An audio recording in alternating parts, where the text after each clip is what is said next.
Nabi minta, "Cung aku gandeng ben iso salat," terus dipapa. Kemudian ikut salat. Ikut jamaah masyhur itu akhirnya Abu Bakar mundur, kemudian Nabi ngimami. Lagi-lagi Nabi bunganya itu krono salat. Jadi semua kenangannya sahabat itu ya salat.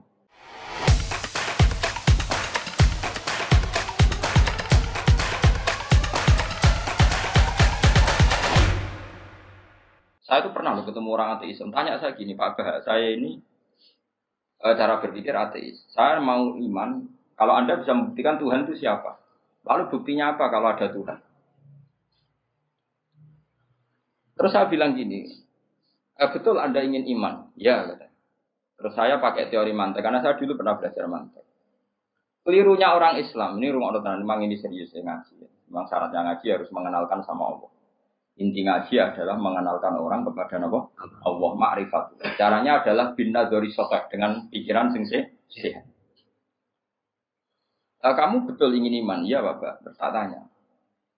Kalau ada rumah terbakar, kamu suka enggak ada orang yang bilang sebabnya karena konsleting listrik atau ada apa meledak? Atau Anda suka bilang enggak ada sebabnya sama sekali? Oh, senang yang ada sebabnya, misalnya ya tadi kena konsleting listrik atau kompor terbakar dan sebagainya. Lalu kalau alam wujud ini kamu suka ada sebabnya apa tanpa sebab? Ya suka ada sebabnya sebetulnya saya. Nah, sebab itu oleh Islam dinamai Tuhan. Sebab ini oleh Islam dinamai. Sebab itu dalam ilmu mantek, sebenarnya ilmu mantek itu nggak kenal Allah, bahkan nggak pernah nyebut nama Allah. Saya ulang lagi ya, di ilmu mantek, ilmu logika yang diajarkan di pondok-pondok itu tidak pernah nyebut Allah. Yang disebut adalah alam ini rubah, alam ini makhluk. Kalau makhluk butuh kholik. Paham ya? Alam ini sudah akibat musabab. Kalau akibat berarti butuh sebab. Yang sebab ini kita sebut musabibul asbab. Dan sebab ini harus lebih dulu ketimbang yang disebabi. Sebab itu harus bersifat qadim. Dan kalau wujud ini butuh sebab wujud, maka wujud penyebab disebut wajib atau wujud superior atau wujud super. Kita sebut wajibil wujud. Paham ya? Sehingga wujud yang ada ini kita butuh sebab. Yaitu harus ada wujud yang superior. Kita nambahi wajibil wujud. Nah, semua itu oleh Islam disebut Allah. Ya, semua itu oleh Islam. Tapi uniknya orang itu langsung iman. Betul ya orang itu. Nah, kiai-kiai tidak menerangkan gitu, Bapak. Sehingga saya nyari-nyari Allah itu siapa. Mulai dulu bilang kalau Allah itu faktor alam, saya iman. Itu kelirunya kita membalik logika. Dia mau iman. Tapi dia nyaman dengan istilah Allah itu yang dikatakan Tuhan adalah penyebab dari semua ini.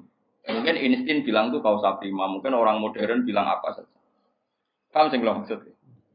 Jadi akal itu harus menemukan itu pasti nggak nyebut Allah. Nah, Islam yang mengatakan itu, coba sama cek saja. Ketika Allah mengenalkan dirinya, Iqra bismi rabbikal ladzi khalaq. Allah itu zat yang menciptakan. Khalaqal insana min. Itu nggak pernah nyebut dirinya Allah. Ya Yuhanna su'budu rabbakum. Rabbakum itu siapa? Alladzi khalaqakum walladzina min qablikum. Tuhanmu itu siapa yang menciptakan kamu, yang menciptakan orang sebelum kamu. Sebagian ayat, saya kata Allah, nyembahlah saya. Saya itu siapa? Zat yang menciptakan langit. Nah kemudian sifat-sifat ini oleh Islam, yang punya sifat itu dinamai. Tapi kelirunya kiai-kiai, kalau nerangkan langsung Allah, tentu PKI pikirannya Allah itu siapa? Padahal akal hanya punya rumus, alam ini butuh penyebab. Penyebab ini kita sebut musabibul asbab atau kausa prima atau wajibil wujud. Yang Islam secara agama menamai itu Allah. So langsung Allah, langsung Allah mesti ditanyakan Allah itu siapa? Paham ya? Nah, itu kelirunya kita. Kita juga ikut keliru dalam apa? Merekonstruksi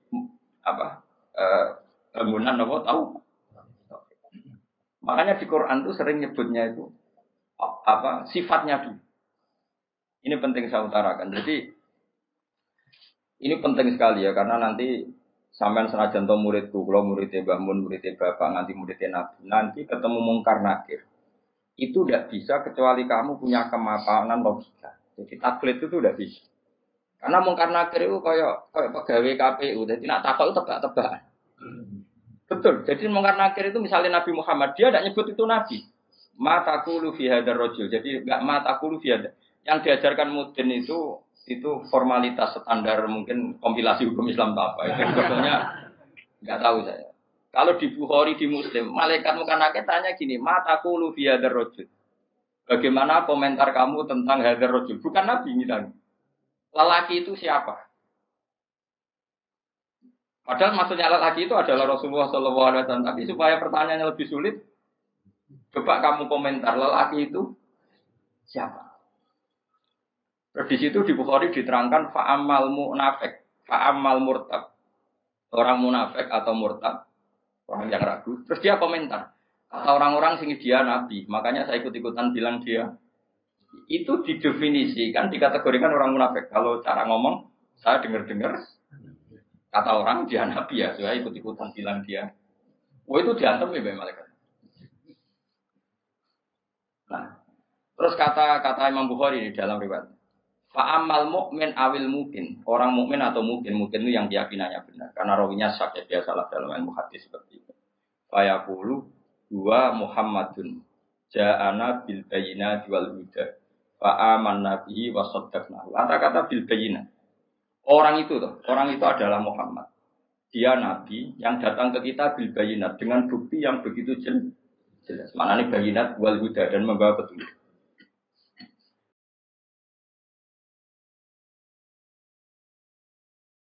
Misalnya begini, ini yang saya alami.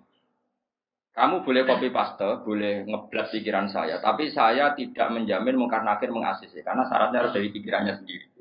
Tapi kita warai kerpean ya, loh. Misalnya begini, ini saya dan saya tanggung jawab sampai ketemu Allah. Aku roh kanjeng Nabi nak Nabi itu mergo ajaran sholat. Saya loh. Meskipun saya tentu sudah iman dengan barokahnya Quran, hadis, guru-guru kita sudah iman. Tapi aku roh Nabi nak Nabi tenan itu gara-gara sholat. Yaitu Nabi ngendikan as-sholatu imaduddin, sholat itu cagai aku. Coba kalau dia seorang raja, ngapain menjadikan orang dikon sujud ning pangeran, dikon rukuk, dikon happy mek pangeran. Itu satu, as-sholatu imaduddin. Terus Nabi ku mati-matian. Nah, ono sahabat gak sholat jamaah. Itu jari Nabi sekali-kali wong tak kon ngimami santri. Aku gak ngimami. Ape moro mae wong-wong sing ora sholat apa? Jamaah. Tak obonge. Itu dua. Tiga, Nabi itu ketika perang itu kondisi paling emergen, iku tetap sholat. Bahkan Nabi saking senenge sholat itu nak lunga. Kok sholat sunat? Iku ainama tawajjad bi rohilatu. Kadang madhep ngetan, madhep ngulon. Sementing iso. So. Terus Nabi nak muji sholat itu sundul langit. Saking mujine sundul langit, wa su'ilat qurratu aini fi sholat. Aku ayam nak wis sholat. Sifat ini sifat raja apa sifat orang yang dekat Allah? Itu pasti nubuah. Gak mungkin orang akal sehat. Misalnya orang ingin jadi presiden, kepinginnya ya suworo. Kepingin jadi rojo, kepinginnya monarki anak turunnya jadi. Ini ndak itu semua. Gak mungkin kalau gak Nabi kok orang punya berpikir sholat itu. Paham? Contoh. Jadi gak mungkin ide sholat itu kalau gak keluar dari seorang Nabi. Dan itu dibuktikan perang ya sholat, bahkan beliau mewajibkan angger wong ijakno nyawane wajib ora iso ngadeg luguh, ora iso luguh, laya-laya ora iso mengkas-mengkis lah sholat ning atine. Pokoknya yang berbau sholat bahkan gak ditoleransi ditinggal sama sekali karena ini hubungan manusia dan Allah. Saya pikiran kula sederhana, orang mungkin wong di pikiran ngono kok gak Nabi ku gak. Apa Einstein punya pikiran gitu? Isaac Newton misalnya, atau tokoh dunia Aristoteles, Plato, meskipun iso sudah menemukan benda ini relatif. Ya mesti relatif. Misalnya manuk doro, ya rumahno ya, misalnya manuk apa merpati atau manuk kentilang, itu cara wong-wong rak manuk yang tidak sangar, tidak ganas. Sing ganas itu manuk apa bidung atau manuk apa elang. Mergo elang iso mangan derkuku. Iya jare derkuku elang itu ganas. Tapi jare ular jadi ular tetap berkuku apa? Orang itu sing manuk-manuk lemah itu. Empret yo ganas ngene korban. Yo ta. Lah iya, itu kan sesuatu nama pasti nisbi. Wedhus itu ora ganas dibanding macan. Tapi jare kuman-kuman ular-ular sing urip ning turi yo ganas wedhus kok dipangan sak. Yo santung-untung ngene kok. Artinya apa? Insting pinter ngono iku aku ya iso maksud saya kok. Tapi Nabi ku unik idene iku salat. Terus pangeran itu buta seksi. Dadi seksine Nabi itu bahkan orientasi sholat itu bojo. Mulane jare kula kudu utang jasa Ibnu Hajar sholat. Kenapa Nabi bojone akeh? Wong paling cangkem elek wong wedok. Lha iku bojone Nabi ku pirang-pirang, kudune kan mangkel. Wong jenenge ana marwah akeh kudune mangkel. Tapi terus ditakoki kenangane we Nabi yo sholat. Dari Aisyah, di bojo ganteng Nabi yo repot. Aku wis turu ning ngarepe, terlentak ngono yo tetep tinggal. Bojoku duwe kenangan kok kowe ngono to. Artine Nabi ku gak main sholat bojone sing dimaru wae ditakoki wong yo kenangane yo. Sholat dari Aisyah. Aku wis terlentak. Bahkan kuntu bene yadehi kal janazah. Nabi pas sholat aku ning ngarepe kok Aisyah wae terus yo. Nah kok bojomu kowe ra mbok terusno kan ana sebabe gitu. Nek tak mbok terusno sebabe apa kira? Elek judes elek melarat sebuah ngono. Iku jare Aisyah, aku terlentak kok janazah. Nabi ngadeg, aku tak jujurno. Nabi nak sholat suwi. Engko nak aku keturun, engko nak ndekne ape sujud, fago masani biadi. Terus aku didudul, terus sikilku tak terus Nabi punya ruang apa? Jadi Nabi dulu kalau mau sholat itu ya di balik yang dipakai tidur. Orang saya ini gaya-gaya nanggon sholat atau berarti gue sholat paham ya? Nabi masyhur sholatnya nanggon kasur sih tidur dulu, gono kasurnya orang pakai gondik apa? Jadi orang gaya-gaya nanggon saya kan gak usuk gaya ono ruang sholat nganti ono sawang ya Allah. Enggak tahu tapi rata apa? Nabi itu sederhana. Lagi-lagi kenangannya apa? Sholat. Kayak penangannya istri-istri Nabi sampai do iso nirakno salate. Ummu Aiman itu tanggane Nabi duwe anak dadi cadal rupane Anas. Dolan ning gone Anas. Iku bareng dolan bar disugoi, "Ndi jongko tak kei hadiah." Napa ya Rasulullah? Ayu maudiin tuhibbu an usolliya fi di panggonan sing kowe seneng aku salat niku. Niki ya Rasulullah, sere Anas kenangane. Aku duwe kloso sing wis rada elek. Tak lapis sithik terus Nabi sholat di situ. Jadi kayak apa? Gue itu gak mungkin uang kok duwe ide sholat. Iku nak gak Nabi gak mungkin maksudnya. Makanya saya berencana, nak gue jawab mungkar nakir. Sing kau pikiran dhewe bukti nak Muhammad itu Nabi kok di antara nih. Makanya gue ngerepek oleh ya ora pokoknya ini. Cuma saya tidak tahu apa mungkar nakir menerima kerepean mau.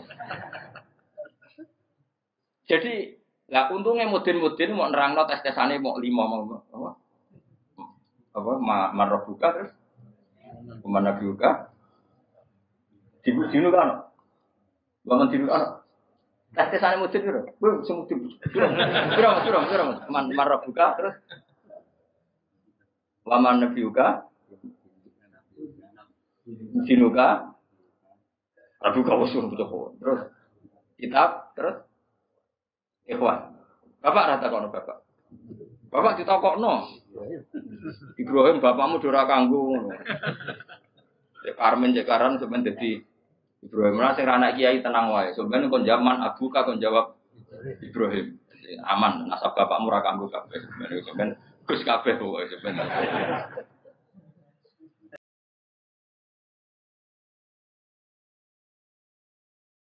Sampeyan jawab abuka kan Bro, malaikat itu lugu, wah bodoh nih ora anak parmen loh anak-anak. Nah ini penting saya utarakan. Karena apa? Semakin lama itu orang nggak terus ini gitu ya. Saya ini kan baca kitab banyak sekali. Itu tadi saya sudah buktikan sholat sudah ada 5 mungkin. Tak teruskan. Ketika Nabi mau kabundut, dia udah susah. Itu dibuka jendela. Itu Nabi masih di dalam buka jendela. Ketika melihat orang sholat itu langsung sehat. Ternyata ketika beliau sakit, orang semua di masjid tetap sholat. Masyhur kenangannya Aisyah, kenangan Sayyidah Fatimah. Fastana rawaju wasur rawaju. Nabi baru nggak sholat berdoa, semua nangis pot. Ternyata aku sukses jadi Nabi waktu sholat. Semua nangis pot. Padahal beliau sakit. Sudah usi barok, sudah pakai belenggu. Sudah di kepalanya sudah diasbu, sudah dimasuk. Akhirnya apa? Nabi minta, dong aku gandeng, ini sholat, terus dipapa itu Sayyidina Ali bin Fadl itu saudaranya Abdul bin Abbas, Fadl bin Abbas. Terus Nabi yuhada bin Rajul ini dipapa Fadl ke sini Ali. kemudian ikut sholat. Ikut jamaah masyhur itu akhirnya Abu Bakar mundur, kemudian Nabi ngimami. Lagi-lagi Nabi bunganya itu krono sholat. Jadi semua kenangannya sahabat itu ya sholat. Karena begitu spesialnya sholat. Ini era sahabat ya, orang-orang yang rasa itu. Karena begitu spesialnya sholat, ketika Rasulullah wafat, intaqala ila rafiqil a'la. Ini dengerin betul ya, Pak. Paling enggak kita pernah punya pikiran kayak orang waras. Jadi kesuwan kayak berpikir orang waras ini tak tobat no. Kemudian ketika Nabi wafat, intaqala ila rafiqil a'la. Apa komentar para sahabat? Siapa khalifahnya Rasulullah? Ya orang yang disuruh Nabi sholat. Kata alasan mereka, jabatan negara itu sepele. Wong sholat sepenting itu saja. Abu Bakar sing kon dadi imam. Saya ulang lagi cara berpikir sahabat. Jabatan presiden, jabatan khalifah itu cemen. Wong urusan dunia wae. Wong urusan sepenting sholat wae sing sowan pangeran dikongkon mimpin Abu Bakar. Apa meneh dhewe urusan dunia ben Abu Bakar. Itu ukurannya kelayakan jadi pemimpin itu juga sholat gitu Pak. Paham ya? Mulane ana kontestasi imam, paham? Tapi gak tapi iku akal-akalan zaman modern itu akal-akalan iki cerita. Mulane tak koi iku zaman sahabat terus akiasno.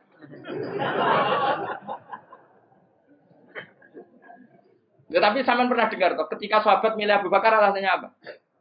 Karena Abu Bakar ditunjuk ngimami sholat. Terus pikiran mereka sholat sepenting itu saja oleh Rasulullah diridakno dipimpin Abu Bakar. Dia juga khalifah Abu Bakar. Kayak apa urgensinya sholat sampai semuanya rujukan. Terus Nabi juga ngendikan, sok ben jong kowe nek ning masak iku amaliyane ora pati dihisab. Pertama dihisab iku sholat, terus salat sama Allah liyane gampang. Lagi-lagi sholat yang dipuji. Tapi sekarang orang Islam modern itu koyo LSM. Jadi pikirannya itu gimana supaya orang kaum marginal itu sing ndi ora ora. Supaya ke tengah. Berarti koyo pemain bal, itu rumus-rumusnya kok pemain bal. Orang yang termarginalkan supaya di tengah. Terus orang-orang miskin itu bisa dibasmi. Oleh basmi piye malaikat Mikail ora kepen rezekine ngentekno. Jadi wis gak pikir sampai wong melarat ora salat luwih dibela timbang wong makan salat. Mergo wong makan salat jenenge berjuwis. Nek wong ora salat tapi melarat iku kaum pinggiran. LSM seringane bela kaum pinggiran. Padahal iso wae Allah ngukum wong ora salat rezekine angel. Sing sering salat diparingi barokah urip rezekine jembar. Tapi sebagian wong-wong LSM ya ora kabeh tapi pakaian sing ngene iki, paham ya. Sing salat mapan nggo mobil dianggap berjuwis, anti sosial. Sing ra salat terus Allah ngukum melarat, tetep dibela-bela mergo napa marji. Ngene kejogeman kalau ngono niku iku wong Islam. Kejogeman iso wae dekne melarat mergo uripe boros. Di dhuwit sithik dienggo narkoba, di dhuwit sithik nggo bokeng wong wedok, terus melarat. Bareng melarat berhubung melarat tetep bela mati-matian. Itu tak takoki pangeran itu piye? Lu tak hukum malah kok bela gitu piye. Lah saiki akeh ora percaya takok aku. Sopo wae wong paling melarat ning donya terus takoki asal usule. Kira-kira mergo Allah sing dolim apa masalah lune? Wong merantau sing ning dalan-dalan rata-rata ya ana mutunge. Melarat ning desa isin tukaran mbek Pak Dep Ali terus mutung anti silatur rohim minggat sementing rawuh dulu. Lho padahal ngendikane Kanjeng Nabi paling cepet dadekno sumpeke rezeki adalah qotkur rohim. Wong lungane wae niate ngadu itu lho. Iku jenenge apa qotkur? Terus dihukum mbek pangeran merantau kang elang. Tapi saya tidak nuduh semua orang seperti itu. Tapi aku yakin enggak mungkin seperti ini tanpa sebab. Tuh bela-bela nih. Mereka kowe mau dikoidah marginal berjuis, apa? Marginal. Kalau pikiran ini terus, nanti kita kayak zaman PKI kan. Saya tuh punya kenalan gus-gus banyak di Kediri, di Madiun, di mana-mana. Itu dulu PKI Madiun, PKI Kediri, PKI mana-mana di daerah sana itu. Mangkel kiai, dari kiai dianggap koyok gus berjuis. Santri yang kerja ngurumat apa? Kebon. Kiai ini tengok-tengok yang ngomah untuk setoran. Jadi nganggap kiai koyok ketua geng. Mergo kiai ini ngomah tengok-tengok mulang. Engko santri ini ngurusi kelapane, ngurusi panenane terus disetor. Nah, makanya darane kiai itu ketua. Terus sing dekne ku belok tau apa? Melarat. Kok melarat itu wangela. Akhirnya gerakan sama rata. Itu korban pertama PK. Mereka dene ora ro ibadah, dadi wong sing diparingi jembar kaya kula ini kan mulang. Terus rukin salam template, jaga kok ketua preman terus setoran ngono ae. Yo mati yo jenenge wong bingung kabeh diprovokasi ngono iku yo. Akhirnya pertama yang dilibas PKI yo kiai, perkarane provokasine ngono. Oke agak arek kiai aku anak kiai putune kiai itu terus cerita. Padahal kiai-kiai iku makan mergo barokah wa taqillah Allahu makhraja. Mesti ora ana wong takwa ora diurusi pengen. Kulo niku yo ora pati pinter pergawe tapi yo kerumah ya pengen. Umum yang kaji kulo yo kaji. Umum yang Pak Rabi yo rabi. Cara aku butuh wae untuk akeh kan cuma yo. Pokoke gampang kabeh cara gelem. Cuma iki kan njogo toleransi. Sampai wong ora payu-payu iku.